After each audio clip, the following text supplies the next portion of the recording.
Olá, tudo bem? Aqui quem fala é o Vinícius, né? Mais um vídeo aqui para o canal do Vinícius no Japão. Vamos lá, hoje a gente vai falar de 10 hábitos que muitas vezes acontecem no Brasil e que no Japão eles não são aceitáveis ou não são comuns, né? Que geram estranheza, né? Que em público principalmente geram um certo estranhamento.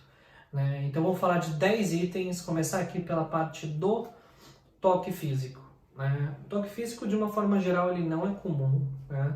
Então, esse negócio de apertar a mão, abraçar, isso já de fato não é muito comum. O que eles fazem, né, é que eles fazem basicamente aquelas curvaturas de respeito, né, e tem vários, inclusive, ângulos que eles fazem. Então, por exemplo, situações menos formais, né, eles fazem um certo ângulo. Em situações mais respeitosas, né, eles acabam inclinando um pouco mais. Isso chega até 45 graus, né? Então é bastante, depende um pouco da circunstância, mas assim, não existe o aperto de mão, né? Não existe o abraço, o beijo, 1, 2, 3 beijos, isso não existe lá.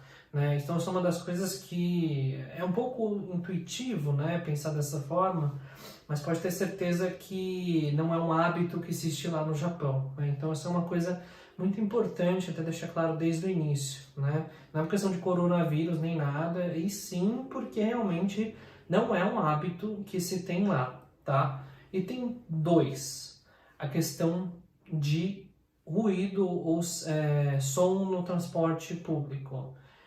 Trem, ônibus. Se você falar no celular dentro do transporte público, de fato pode ser que alguém fique incomodado. Né? Por quê? Porque não é hábito, né? Nem historicamente, eles têm até um pacto de manter o puro silêncio dentro do transporte. Então você só escuta os trilhos do trem, o contato do trem com os trilhos, o barulho do vento, né? Todas essas questões você escuta, mas você não escuta alguém falando, né? E raramente você escuta alguém conversando um com o outro, principalmente nos horários de pico, né? Porque muitas vezes as pessoas que vão juntas, elas nem se conhecem, então também não tem nem essa opção de falar. Final de semana, que as pessoas saem mais juntas, teoricamente, você tem mais chances de ver pessoas falando, e principalmente se forem estrangeiras, né? Então isso é um pouco do ambiente lá, né? Quando a gente fala aí do silêncio no transporte público. E tem 3: calçado dentro de casa. Isso de fato não dá, né? Isso é uma das coisas, inclusive, que eu convido vocês a pensar um pouco a respeito. Por quê? Porque quando a gente para pensar, quando você vai para as ruas e tudo mais, você pisa o quê? Na terra, você pisa no coronavírus, você pisa em restos de alimentos e coisas que você nem imagina.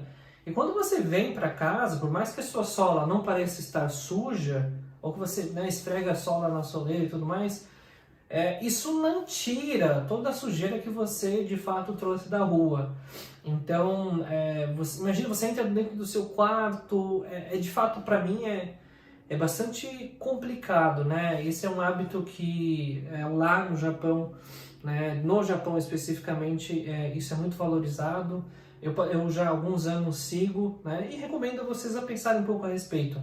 Não é só para quem quer ir para o Japão, quem tem interesse de morar e trabalhar lá, mas é realmente um pouco esquisito, né, se você for parar para pensar. Né? Então eu convido vocês a refletirem também um pouco mais sobre isso.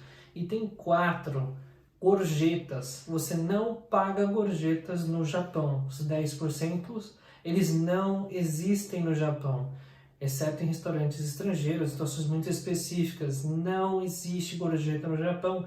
Inclusive, se você tentar dar a gorjeta, você não vai conseguir.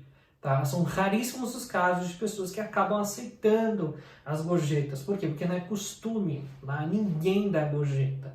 Então realmente diferente. Imagina, você está num restaurante, vamos inverter a situação, que aqui tem os 10%, mas se chega alguém e te dá R$100 ou te paga muito mais do que os 10%, você vai achar estranho. você vai falar, não, realmente, será que faz sentido isso e tudo mais? Então, esse é o tipo de estranheza. Da mesma forma que quando a pessoa não quer pagar os 10% no Brasil, existe também um certo estranhamento, né, por parte da equipe que está servindo, do restaurante, porque é costume. Então, lá não é costume isso de pagar os 10%, tá? Então, tá, esse é o item 4. Item 5, quando você for pagar, né, no Combini, loja de conveniência, no restaurante, você não dá o dinheiro na mão do caixa ou da pessoa que está recebendo o dinheiro. Você põe num recipiente de plástico, né, e aí depois desse recipiente a pessoa pega e passa o cartão ou põe o dinheiro na caixa registradora, te dá o troco e devolve também na mesma caixinha. Não existe esse contato direto de mão para mão, né? Então, isso é uma das coisas que até sou um pouco estranho e desnecessário, mas de fato não acontece lá no Japão. Ou acontece, né? Na verdade, acontece desta forma. No item 6, a questão de espetar o hashi na comida, né? Os palitinhos, chopsticks, né? Se você põe os palitinhos espetados na comida, de fato significa algo que você nem imagina, né? Significa uma homenagem aos mortos, né? Algo que teoricamente não era exatamente muitas vezes a intenção, né?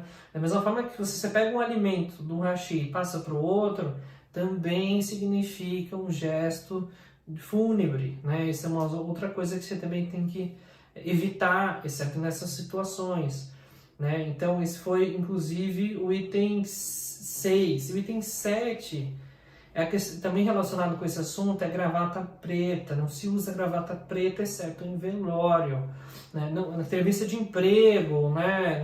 Nas ruas, né?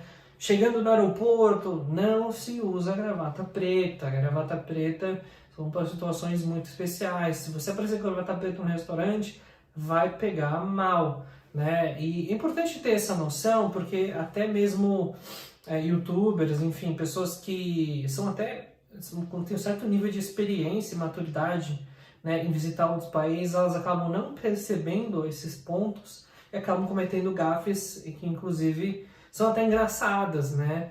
E é óbvio que, por exemplo, se você tiver com uma gravata preta, né, e ir num restaurante, provavelmente eles vão entender que você é estrangeiro, né? Porque é muito nítido que esse tipo de coisa não acontece, né? De fato, no dia a dia, né? Então, esse foi o item 8. Item 9 é uma questão que muitas vezes não se dá muito valor no Brasil, né? Ou digamos que a gente já está acostumado com isso, que é a questão de tatuagens. Só que assim, ter tatuagens não é proibido, mas é um hábito da Yakuza, que é uma máfia japonesa. Se você tem tatuagem, principalmente grande, geralmente você vai ser proibido de entrar em ambientes, por exemplo, onsen, que é a casa de banho. Você não vai ser liberado para entrar nesses eventos. Por quê? Porque as pessoas vão lidar com muita estranheza. Ainda existem pessoas muito conservadoras no Japão, e ainda que você pareça estrangeiro, você não vai conseguir entrar. Então toma bastante cuidado com isso também, até para não passar nenhum tipo de constrangimento lá, tá? E por fim, o 10º item, que é a questão de fumar na rua, né? Fumar na rua, beber na rua, todas essas questões, por mais que beber na rua tenha uma certa flexibilidade, digamos assim, é um pouco feio, né? Assim, os adultos, de fato, eles têm que dar os exemplos. Tem geralmente muita criança. Lá no Japão, inclusive, de manhãzinha, você vê, né? No Japão, você vê logo de manhã crianças muito pequenas indo para a escola sozinhas, de 5 a 6 anos de idade. Então, se você vê, você está ali, você cruza com essa criança, você está fumando ou bebendo, realmente é um hábito muito ruim, né? Que, de fato, a criança ela não tem preparo psicológico para ver esse tipo de situação acontecendo, né? Parece meio bobo isso, né? Falando dessa forma, mas acaba não sendo tanto assim, né?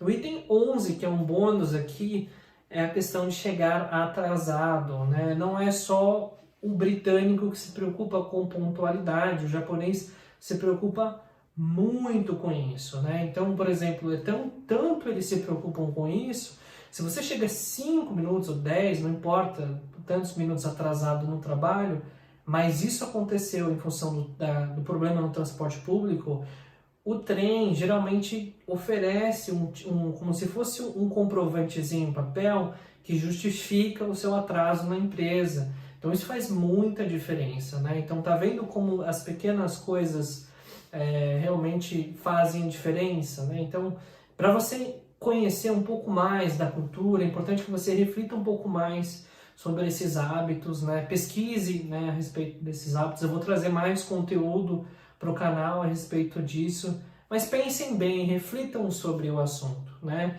Então foi isso, foram 10 mais um ponto de costumes dentro do Japão. Agradeço a visualização, não esquece de curtir, eventualmente começar a se inscrever para o canal, né? A ideia é que a gente comece a postar com um pouco mais de frequência e eu conto com o apoio de vocês e muito obrigado. Até a próxima.